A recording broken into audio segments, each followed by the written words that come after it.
YouTube, and welcome back to Fernando Comics. In today's video, we're going to go over some of New 52 Superman's best feats.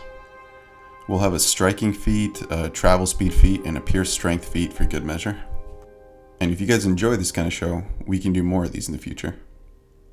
Alright, let's get started. In Superman number 17 from the 2011 release, the arc centered around Superman dealing with the presence of this new Kryptonian genetic experiment called Hell. And he had this really fanatical ideology of restoring Krypton back to its glory. And even if that meant having the Earth be collateral damage, he was going to get that done, because it was programmed into him by Superman's father, of all people. Yeah, just how Superman was sent in a rocket to Earth, so was Hell. Just 27 years late he arrived. So Superman strikes Hell so hard that the planet shakes right down to the core, and the shockwaves go out so far that they violently shake the Justice League satellite. It's also mentioned that Superman wasn't holding back his punches anymore, and that's important because he did fight Hell before this, fighting him with the usual restraint he shows average villains, and he was beaten very easily and tossed aside. These punches he hit him with didn't actually get the job done either, but there aren't a lot of heroes who could even produce that power to begin with. So it definitely deserves a spot on the list today. In Red Hood and The Outlaws number 14 from their 2011 series, Jason Todd was hanging out with Starfire and Arsenal at the time, as opposed to Artemis and Bizarro from the 2016 series. The team was orbiting Pluto at the time, and you'd think being that far out and about to exit the solar system that they'd be fairly safe from anyone finding them, but when Superman shows up outside their ship asking to speak with them, the Outlaws teleport to Earth. Now think about this. Superman didn't know where they landed, or even for sure if they'd landed on Earth. Yet in the time it took them to look up in front of them, Superman had arrived as well.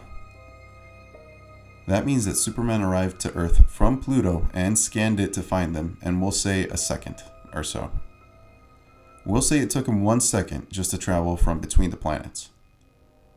That would mean he roughly flew at over 5,000 times the speed of light without showing any signs of even mild discomfort. When he can fly this fast, it's safe to say he'd essentially turn anyone in his rogues gallery to a very fine mist if he applied it to combat purposes. Now for this last feat from Superman number 13, 2011 series. I remember reading this feat as it came out and thinking it was so outlandishly high-end that I got annoyed with the author. Like, tone it down a little, man. For most heroes, lifting the weight of the Earth at all would be the highlight of their careers. But I guess it is fair to say Superman is not most heroes. Superman lifted the weight of the Earth for 5 days straight, weakening due to lack of sunlight. And the result of this was a single drop of sweat, which made Superman remark that he didn't even know he could sweat anymore. This gives me some serious One Punch Man vibes that Superman was excited that he may have found some limits to his physical ability. Overall, one of the most high-end strength feats of any hero, without a doubt. Hey, thanks for making it to the end, everyone. Now that we have a little moment to talk here, I want to ramble a bit. Superman's always been such a polarizing character, because he has more appearances than Hulk, Thor, and Silver Surfer combined in comics. So he gets access to a tremendous amount of content, along with being the flagship character for DC. Though I am getting the impression that there's been some attempts to shift that focus towards Wonder Woman lately. I don't have any hard numbers for that or anything, it's just something I've noticed. But funny enough, for someone with the greatest feats in comics, I couldn't understand how debates around Superman would get so toxic. Superman isn't spiteful or proud.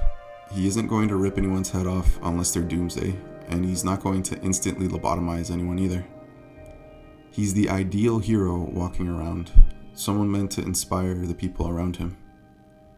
So I always had this feeling that people who argued about him like this were actually fans of Superboy Prime, and they just didn't know it yet.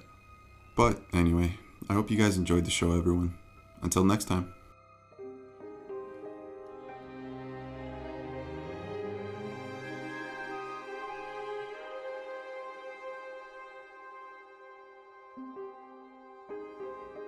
Also, since I doubt many people are going to see this, good lord, look at those arms.